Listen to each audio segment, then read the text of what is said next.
Assalamualaikum warahmatullahi wabarakatuh. Perkenalkan, nama saya Hendri Briansyah dari Prodi Pendidikan Bahasa Indonesia, kelas 2025A. Di sini saya akan mempresentasikan hasil kritik terhadap artikel yang berjudul Meningkatkan Keterampilan Membaca Cepat melalui Latihan Membaca Berulang di kelas 6 Sekolah Dasar. Artikel ini membahas upaya meningkatkan keterampilan membaca cepat siswa sekolah dasar melalui penerapan metode membaca berulang. Penelitian menggunakan metode penelitian tindakan kelas yang dilaksanakan dalam 2 siklus.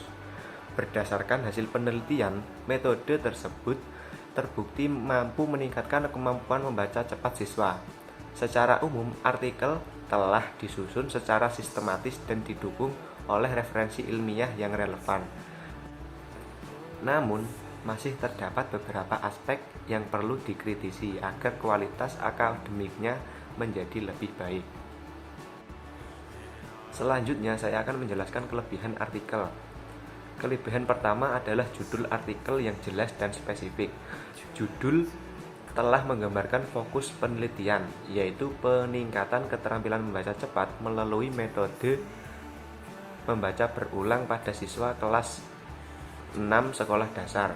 Dengan demikian, pembaca dapat langsung memahami topik penelitian sejak awal. Kelebihan kedua terletak pada metode penelitian yang digunakan. Penulis memilih penelitian tindakan kelas. Metode ini sesuai dengan tujuan penelitian karena berorientasi pada perbaikan proses pembelajaran di kelas. Tahapan penelitian juga dijelaskan secara runtut, mulai dari perencanaan, pelaksanaan tindakan, observasi, hingga refleksi. Kelebihan berikutnya adalah penyajian hasil penelitian. Data disajikan dalam bentuk tabel, grafik, dan uraian, sehingga pembaca dapat melihat perkembangan kemampuan membaca siswa dari tahap prasiklus hingga siklus kedua yang secara lebih mudah. Selain itu, artikel menggunakan referensi yang cukup mutakhir, yaitu sebagian besar berawal dari tahun 2023 hingga 2025.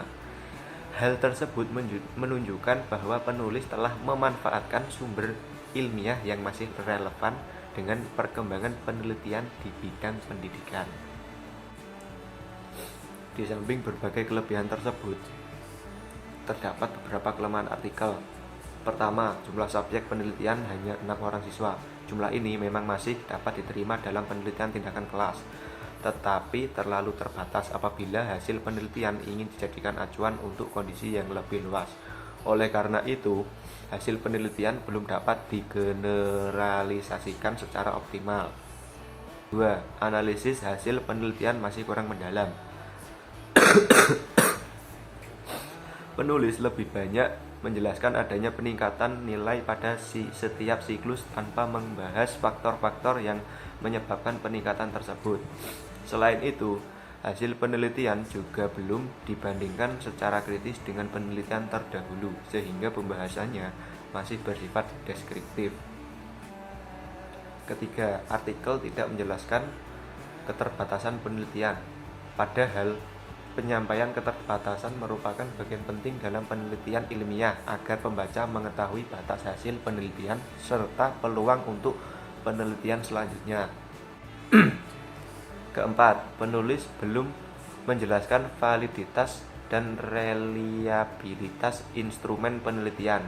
Artikel hanya menyebutkan bahwa data diperoleh melalui observasi dan tes, tetapi tidak menjelaskan bagaimana instrumen tersebut diuji sehingga tingkat keakuratan data belum dapat diketahui secara jelas. Apabila ditinjau dari kesesuaian antara judul dan isi, artikel ini telah sesuai dengan fokus penelitian. Seluruh pembahasan mengarah pada penerapan metode membaca berulang dalam meningkatkan kemampuan membaca cepat siswa.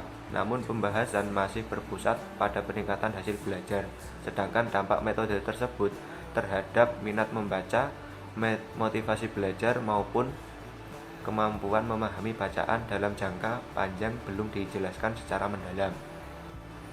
Dari aspek penggunaan bahasa, artikel telah menggunakan bahasa ilmiah yang cukup baik dan mudah dipahami. Akan tetapi masih ditemukan beberapa kalimat yang terlalu panjang serta adanya inkonsistensi penggunaan istilah repeating reading dan repeated reading. Kesalahan pengetikan seperti ini sebaiknya diperbaiki agar kualitas penulisan menjadi lebih baik dan lebih profesional. Sebagai kesimpulan, artikel ini layak dijadikan sebagai referensi karena memiliki tujuan penelitian yang jelas, metode yang sesuai, penyajian data yang sistematis, dan didukung oleh referensi yang cukup mutakhir. Meskipun demikian, artikel masih memiliki beberapa kelemahan, yaitu jumlah subjek penelitian yang terbatas, analisis yang belum mendalam, belum dijelaskan validitas instrumen, serta tidak adanya pembahasan mengenai keterbatasan penelitian. Apabila aspek-aspek tersebut diperbaiki, artikel ini akan memberikan kontribusi akademik yang lebih kuat terhadap pengembangan pembelajaran membaca di sekolah dasar. Demikian pemaparan hasil kritik artikel yang dapat saya sampaikan. Terima kasih atas perhatian teman-teman semua. Wassalamualaikum warahmatullahi wabarakatuh.